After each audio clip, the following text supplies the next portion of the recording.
What is going on, gamers? Today, we're making this. That's right, this. Huzzah! This thing, ignore my Cyclops, by the way.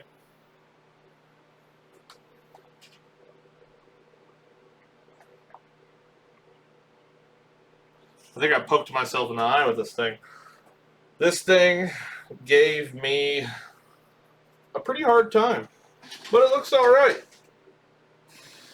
Wasn't a huge fan of how I came up with this, but you guys will be able to see the trials and tribulations of that, but all the detail comes out good, especially in the blade. The handle looks good, the wrap looks good, the bush.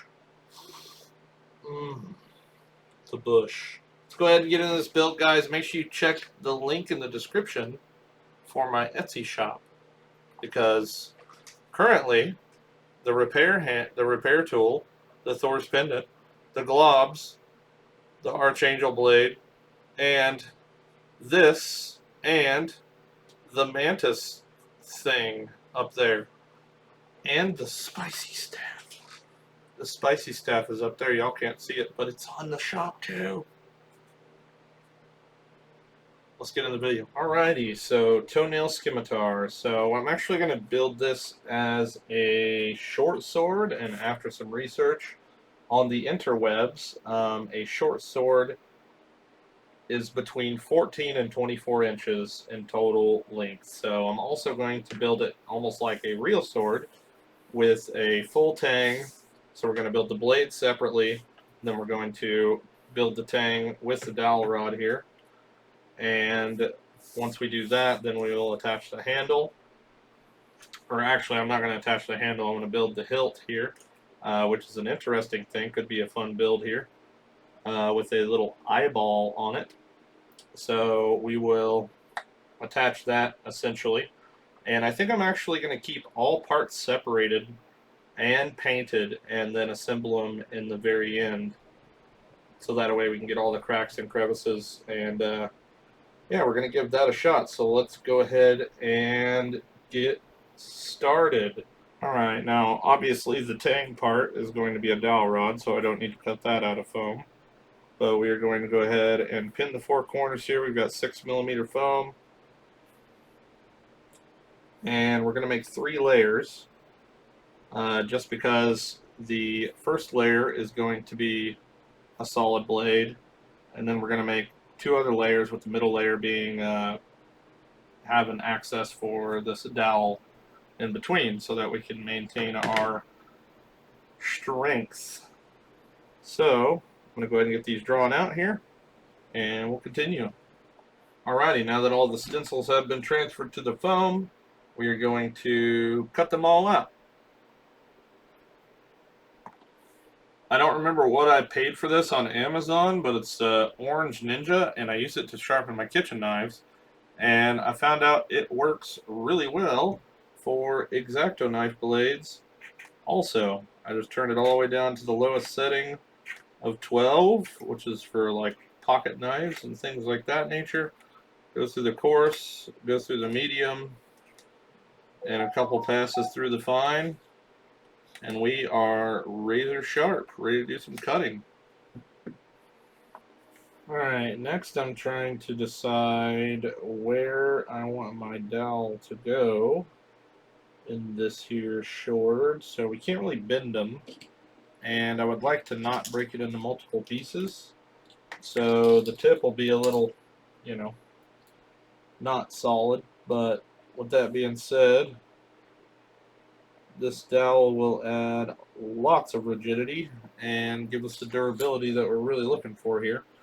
Also, this dowel is just a smidge bit thicker than the 6mm foam, so we're going to cut out the center of the middle piece of foam here. And I think I'm fine with this being about the length there. And we'll come over here and mark out this side as well.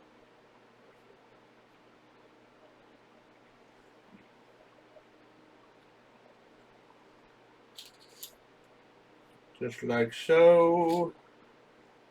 That is where we will cut out our slot for our dowel on the inside. Bada boom, bada boom. And that'll leave us enough on the outsides to round it off a little bit, which will be perfect. Now I have to decide how I want to attach this. So more than likely, obviously it's going to go in the middle here, but if I want to do this kind of like a real weapon, we need to make this guy here with the dowel poking out the bottom will give us our full tang blade, and then we will want to fit this onto that tang.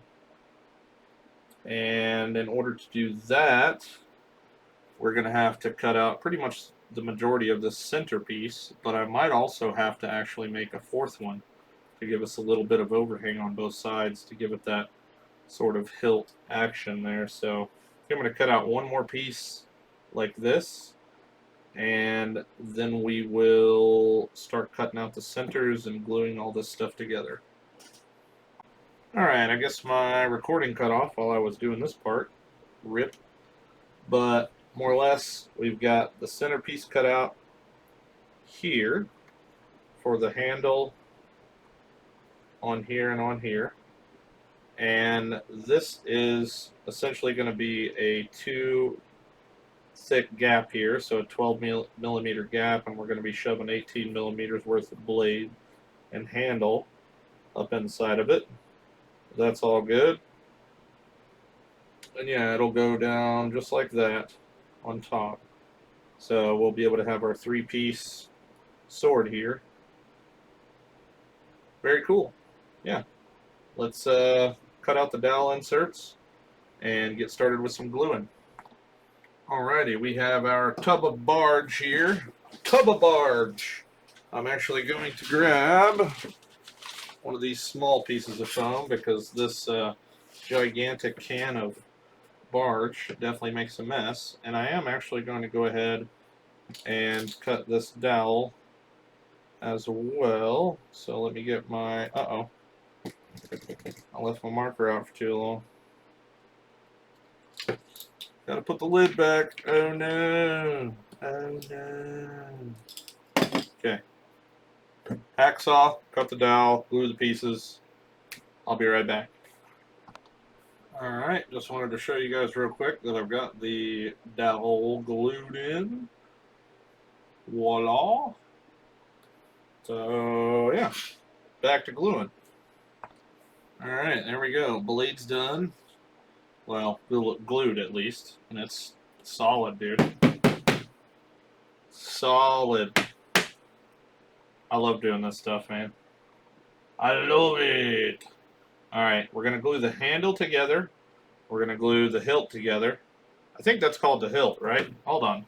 Okay, I was wrong. This is called the guard. The hilt is actually the handle. And the pommel is if you've got something going on the back. So tang, blade, guard, hilt, pommel. Got it. Sword anatomy. Alright, we've got a solid friction fit, and I'm telling you, solid friction fit on the handle there. So that's cool. We'll be able to do all these separately, and I might actually leave it to where whoever purchases it can take it apart and put it together. That might be a cool addition. But yeah, it's friction fit, dude. I mean, it's on there good. Perfect. Alright, here we go. All the pieces are glued together. So, yeah, it would essentially look like that. Still going to wait for the glue to dry a little bit more, and then we are going to get to the sanding part and start carving out some of the details on this puppy. So, let's go ahead and get into that. Alright, safety first. Huzzah!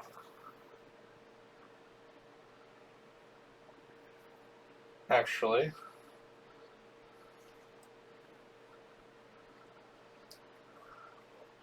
all right, let's do this.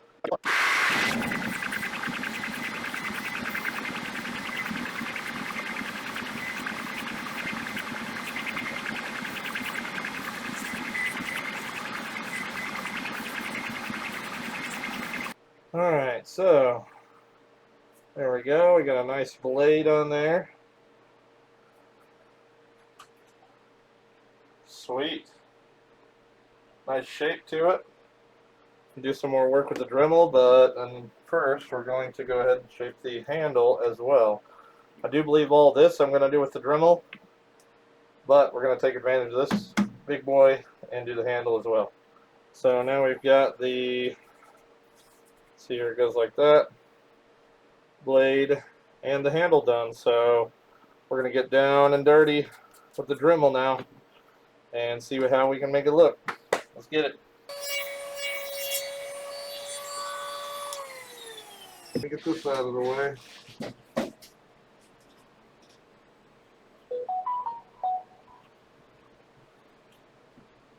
Let's see here. You go on there like that. You go on there like that. Sweet. Look at my hands, dude. Jesus. Cleanup time. This is a very messy job. Very messy job. That looks pretty dope, though. Nice.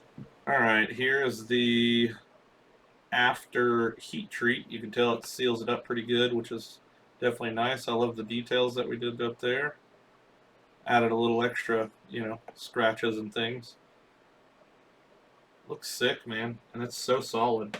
Here's the handle after the heat treat.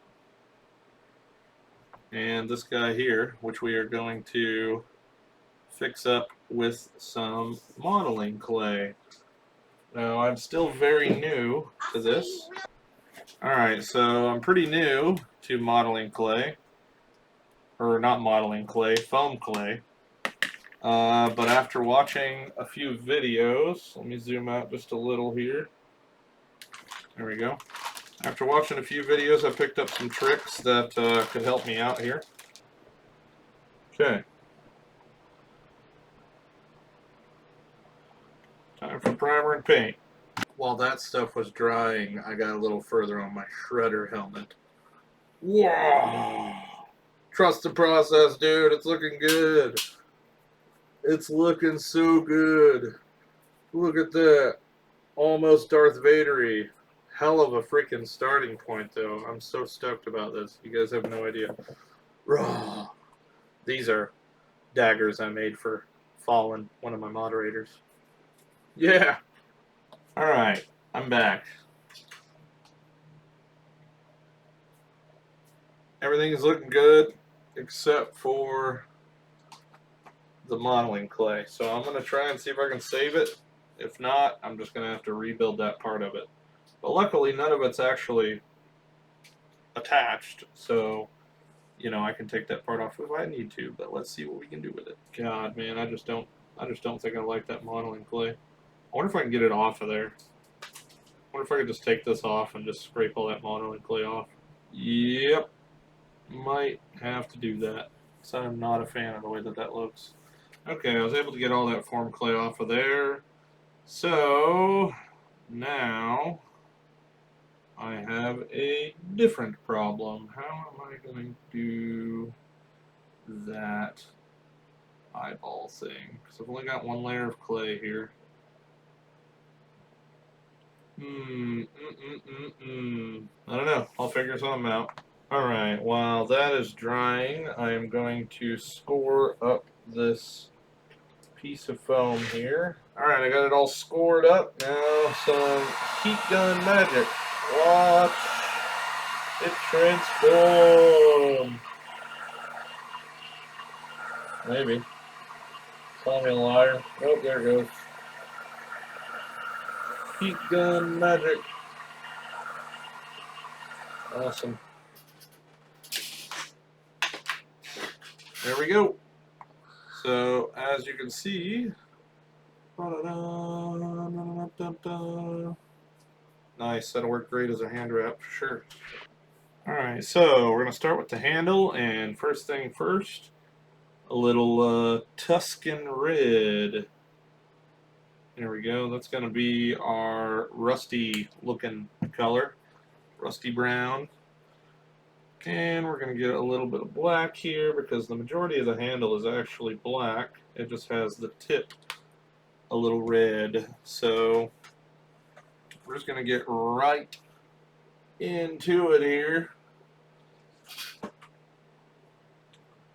Alright, I am happy with that little bit of a red to black fade type of thing. It'll look better too once it dries. So yeah, I went through and kind of, you can't really tell, but dry brush the rest of it as well, just to give it a little red tint.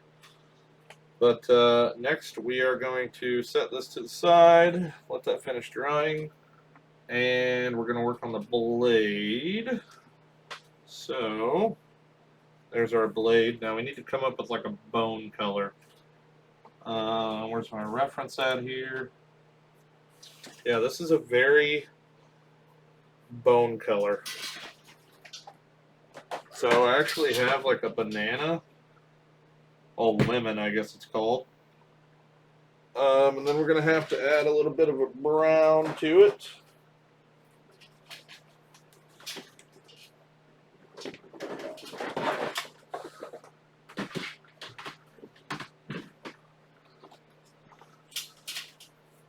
Maybe a little nutmeg. And then maybe a little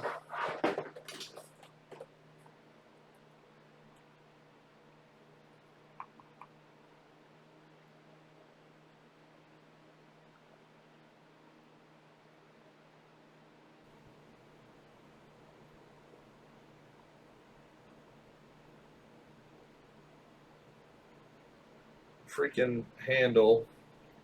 I'm hoping I can make this look good. I actually really like the way this turned out. I'll let it finish drying up and check it out after that. Piece it all together and everything. But let's tackle this, guys.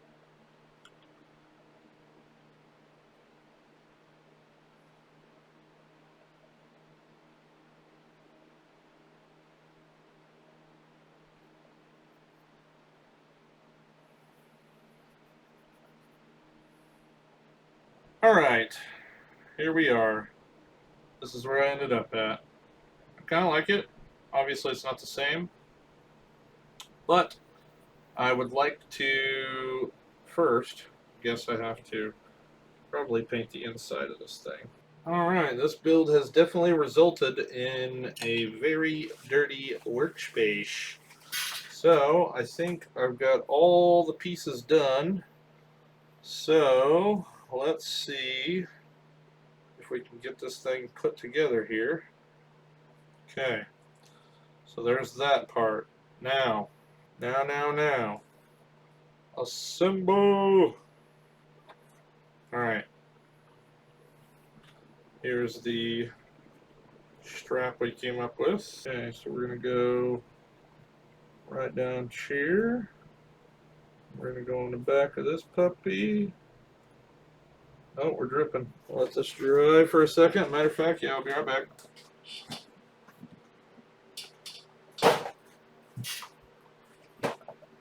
Alright, let's take a look at what we got here.